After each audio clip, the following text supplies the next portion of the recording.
వానరాలు జనావాసాల్లోకి గుంపులుగా వచ్చి ప్రజలను భయభ్రాంతులకు గురి చేసిన సంఘటనలు చూశాం. కానీ అందుకు భిన్నంగా ఓ ఉద్యోగి విధుల్లో ఉండగా లోపలికి వచ్చి తన భుజాలపైకి ఎక్కి తలపై తలపెట్టి కాసేపు సేద తీరింది.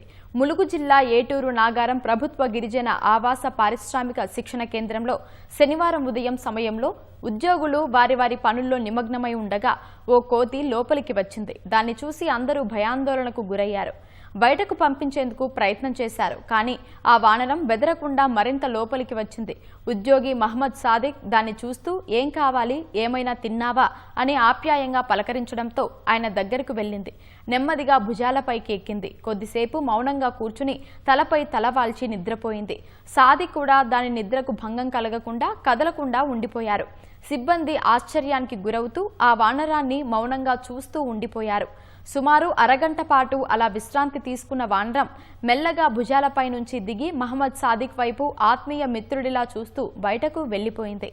సాదిక్ ఓపికతో పలకరించి భుజాలపై కూర్చోబెట్టుకోవడం, అంతసేపు ఓపికగా ఉండటం అందరినీ ఆశ్చర్యానికి గురిచేసింది.